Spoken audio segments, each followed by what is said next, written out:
ফিসাবর যদি ধরা যায় চাই তোমার দরবার ইয়ে আইল হতুন ইবে কেন আইল তোমার বাপদাদা আইল হতুন তুমি হতুন খেলাফত তাহলে এইটা নিজনও জানা আর নাম নলইম এরকম হতুকিন আসে না নাই। আর হঠাৎ করে দেখা যাচ্ছে আগে কিছু নোয়াজিল হঠাৎ করে জায়গা টাকা কিনি এত আলিশান মসজিদ খানকা বানাই এক এক কানের মধ্যে হাজার হাজার হাজার হাজার কোটি টিয়া ডালি দিয়ে এত টিয়া ফেল করতুন। চিন্তা করো না একখানা হঠাৎ করে আঙ্গুর ফুলি খলা গাছ সত্তুনও গেল গই তলি বানাইয়ে দে কিল্লে বানাইয়ে দে হয়তো তোরা ইবারে বানাই গিয়ে দিবি এটা বই বইয়ের দুনিয়ার কুজারে ব্যাকিং করিব আর একজনের কারণে ব্যাকুনের কি দিব দোষ দিব কেন দিতার প্ল্যান। আর আর দেশের মানুষ তো আদা ফল জিকেও নিকে দৌড়ে এখন যদি ইন্দি কেউ দূরি দূরি যাইয়ের হয় আগুন লাগি বেকুন দণ্ড মারিবে না আর ফেলায় ভিতরে না মাথার কা দৌড় দিবে না দিবে উগ্গয় থিয়ের হবে না সন্ধি লাগিয়ে দাগিয়ে দেখা উগ্গয় হইবে না জিন্দগি তো হইতো না। আর উজুগি মানে মেশা হয় উজুগি বাঙালি। এই জন্য রহমতে আলম নূরে মুজাসসম সাল্লাল্লাহু আলাইহি ওয়াসাল্লাম যা কিছু দিয়েছেন তাই রহমত। আমার নবী আল্লাহ আজ্জা ওয়া জাল আমার নবীর মাধ্যমে খেলাফতের বিধান দিয়েছে। কিয়ামত পর্যন্ত মুসলমানের জন্য শান্তির স্থান হচ্ছে খেলাফত। শান্তির স্থান হড়ে একখানা মনোযোগ। হযরত ইমামে হাসান রাদিয়াল্লাহু তাআলা আন ইমামে হাসান রাদিয়াল্লাহু তাআলা আন ওনার কাশফ কেরামত দ্বারা উনি বুঝতে পেরেছেন মুসলমানদের মধ্যে আচিরেই দুঃখ দুর্দশা নেমে আসবে। বনি ইসরাইল যারা এই ইহুদি খ্রিস্টানরা মুসলমানদের উপর একের পর এক নির্যাতন শুরু করবে, বিভিন্ন প্ল্যান করে করে তারা মুসলমানদের মধ্যে ঐক্য নষ্ট করে ফেলবে, মুসলমানদেরকে ধ্বংসের মধ্যে ঠেলে দিবে। এখন মুসলমানকে কিভাবে রক্ষা করা যায়, এই জন্য ইমামে হাসান একটা হিকমত অবলম্বন করলেন। সাথে সাথে ওই মুহূর্তে মুসলমান দুই পক্ষ হয়ে গেল, এই দুই পক্ষকে কিভাবে এক করা যায় এটার জন্য উনি একটা ত্যাগ দিলেন। একটা করলেন ত্যাগ, একটা করলেন হিকমত। এই দুইটার মাধ্যমে উনি ওই মুহূর্তে মুসলমানদেরকে এক করে ফেললেন। সেটা কি? সেটা হচ্ছে উনি সাইয়েদনা মুআবিয়া বিন আবি সুফিয়ান রাদিয়াল্লাহু তাআলা আনহুকে রাষ্ট্র ক্ষমতা বুঝাইয়ে দিলেন। কি ক্ষমতা? কি ক্ষমতা? রাষ্ট্র পরিচালনা করবেন। এসো, রাষ্ট্র পরিচালনা এক জিনিস, ধর্মীয় বিধিবিধান নিয়ন্ত্রণ করা আর এক জিনিস। রাষ্ট্র পরিচালনা করবেন কিন্তু আমাকে প্রতি বছর এই টাকা হাদিয়া দিতে হবে।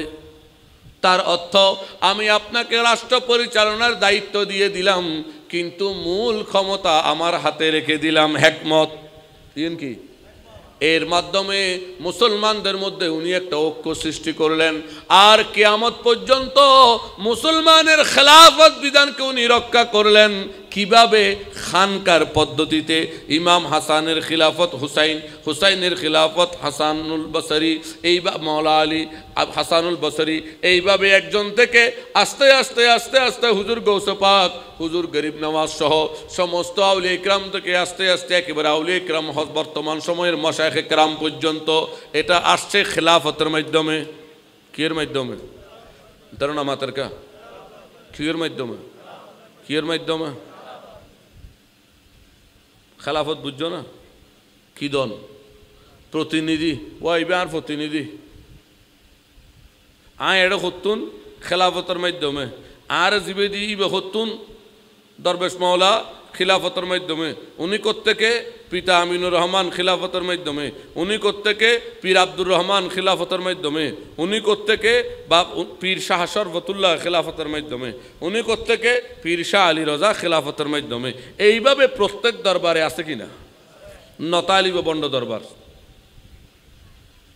এই যে খিলাফতের বিধানের মাধ্যমে, যার কারণে বুজুর্গানে কেরামের খানকায় খিলাফতের সিস্টেম আছে বলে সেখানে যখন মানুষ যায় তার ভেতরে সে যে দল করবে করুক, আপাতত সেখানে যাওয়ার সাথে সাথে সে সব কিছু মাথার থেকে চলে যায়, সবাই এক কাতারে দাঁড়ায় যায়।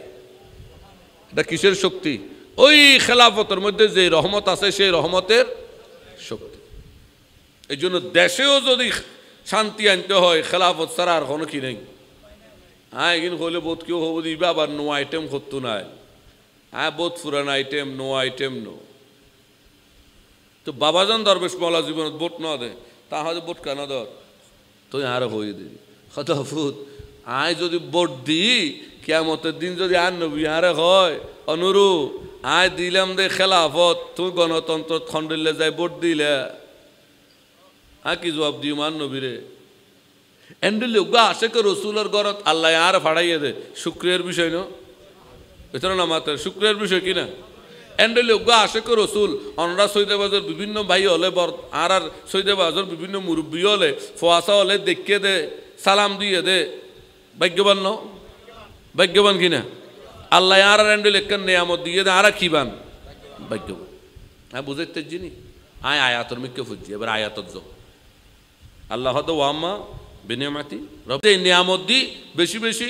নিয়ামতর আলোচনা করো কি করো আল্লাহর নিয়ামতর কি করতে হইয়ে দে কি করতে হইয়ে দে কারণ আরা যাতে অনুজ্ঞ মানুষের আলোচনা করি তার আলোচনা যত বেশি হয় তত বেশি মনত পড়ে তত বেশি আচ্ছা যার কথা আর একদম নহই ইতার আস্তে আস্তে হদিন পরে বলি না যাই যাইনি না যাই কিন্তু উগ্র কথা আর সবসময় খোয়াত থাকি যারে বই আর উগ্র মানুষের কথা আর সবসময় খোয়াত থাকি এবারে বলুন যায় না আল্লাহ জানে রে এই উম্মত রসুলের তো ন দেখে আর নবীরে দেখিনি তো আর যাতে নবীরে ন দেখি নবীরে বলি যে ইত্যাদি নবীর প্রতি ভালোবাসা বাড়িব কেন নবীর প্রতি আর মহব্বত বাড়িব কেন নবীরে আর 24 ঘন্টা স্মরণ কেন রেখুন তো আল্লাহ হদ্দে ফাহাদ্দিস বেশি বেশি আলোচনা করো বেশি বেশি নবীর কথা হো বেশি বেশি নবীর গুণগান করো বেশি বেশি নবীর নাচ করো ইয়েনের মাধ্যমে তোমার অন্তরের ভিতরে আর নবীর প্রেম বাড়িব নবীর কথা বাড়িব নবীর স্মরণ বাড়ি যাব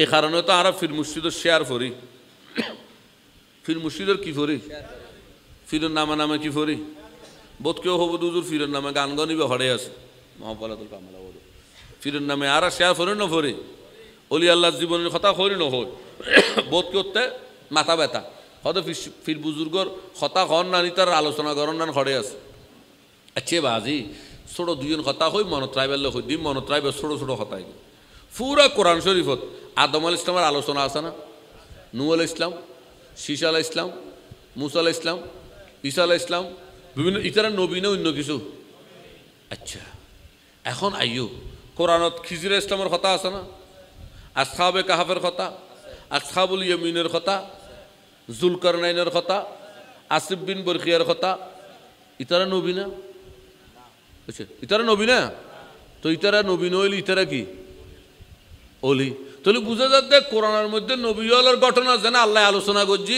অলিওয়ালার ঘটনাও তো এখন তুই কও অলি আল্লাহর কথা খন জায়েজ না না জায়েজ অলি আল্লাহর আলোচনা জায়েজ না না জায়েজ অগাদা অন্য হইলে এখন হয়তো বল অদ যদি অলি আল্লাহর আলোচনা না জায়েজ হয় সূরা কাহাফিবে কোরআনতুন বাইর করে দে সূরা কাহাফ কোরআনতুন কেন করে দে কোরআনের 114 সূরার 113 সূরা পর আপাতত সুরুগ ফেলে দে না বলুজুর কিয়া সূরা কাহাফত আল্লাহ তিনজন ঘটনা হই মুসা আলাইহিস সালাম আর খিজির আলাইহিস সালামের ঘটনা আসহাবে কাহাফের ঘটনা জুলকারনাইনের ঘটনা খিজির আসহাবে কাহাফ জুলকারনাইন তিনজন ওলি তো গোড়া ওলির কিচ্ছা দিয়ে রে ওলির ঘটনা দিয়ে আল্লাহ ওকে সূরা সাজাই সূরা কাহাফ সূরা ইল্লাহ তার বাজান শাসর হাবিবুর নিয়ে লিখে দে কাফে কুলুব দিলে আরো সাপনার তবে প্রেমেরই বাহানে প্রাণ জ্বলে আমার কাফে কুলুব দিলে আরো সাপনার এন সূরা কাহাফের নাম কাহাফ হয়ে দে ঘটনা ভৌতিক কেন যায় মেঘিন অন্য কথা তাহলে সূরা কাহাফ এটা তিন ওলির ঘটনা তিন শ্রেণীর ওলির খিজির আসহাবে কাহাফ 7 জন আর জুলকারনাইন সাথে একে 8 একে 9 জনের কথা আসছে 9 ওলির জিকির আসছে সূরা কাহাফত এখন তুই যদি কদে ওলি আল্লাহ জিকির করিলে লাভ কি ফায়দা কি খড়ে আছে তাহলে সূরা কাহাফ বাইর করে আর যদি কদে উজুরিবে কেন হইব তো ইবে যদি কেন নয় তো ইয়েন কেন হইব আল্লাহ তারারে বুঝিবে তৌফিক দান করুক এনে দোয়া করি দেরি আর যদি বেকুনে রুমা আমিন আমিন হইতে হইতে বেকুন কি কদে শেষ হয়ে যাই তারপরেও হয়তো গরুর মগজত গরুর ব্রেনত সানসূর্য কেন ঘুরে ইয়েন ঢুকিব না ঢুকিব দিবেন নাম কি ইতারা তো নডুকিব দিলে বলি ইতারা নাম দিয়ে দি বল অদ খান ইতারার মাথাতে গিন এর আরা শুনিয়া আলে মলে ব্যাগ জায়গার মধ্যে ওয়াজ করেন নগরের বই লেখানে ননেহের তো ঢুকেন না কেন ঢুকিব গরুর মাথার মধ্যে ঢুকে নাকি গরুর মগজ রান্ধিয়ে খাইবে বানাইয়ে দে এর ভিতরে জ্ঞান বিজ্ঞান ঢুকে বেললাই ন বানায় তো এই বল অদ এগুনের বানাইয়ে দে আল্লাহ হতক্ষণ ফিরি বেললাই যার নামত দি বেললাই আল্লাহ যাতে ইনসান বানাই তো ইনসান যাতে বানাই শতানে যাতে আদম আলাইহিস সালাম হল বেয়াদবি করিল আল্লাহ যাতে শতানের অভিশাপ দিল তো শতানে হদে আল্লাহ তোমার বন্দাগুনের আমি গুমরা করে সেজুম কি করজুম আল্লাহ হদয় ফারেবি ইল্লা আবাদুল মুখলিসুন কিন্তু আর কতগুণ বন্দা আছে দেখুন ফেট্টানো তার মানে তুই গোমরা করি বেললে বানাই তো হতুগুণ কিন্তু হতুগুণ এমন বন্দা বানাই এগুনের তুই গোমরা করি ফেট্টা তো আর শতানের গোমরা করতে হবে ইনশাল্লাহ হওয়া ইনশাল্লাহ ফাইতো না কে ফাইতো না দে কারণ গোলামি যাতে নবীর গরির গোলামি যাতে নবীর গরির আজ যাতে আল্লাহর বলির দজ্জি ইয়াকা না'বুদু ওয়া ইয়াকা নাস্তাঈন আল্লাহর বান্দাগি করি যাতে খোদার সাহায্য হুজু চাইতে কি এর শয়তানের হনশক্তি দি শয়তান আর সামনে দুর্বল বরং শয়তানে আর খেদমত করে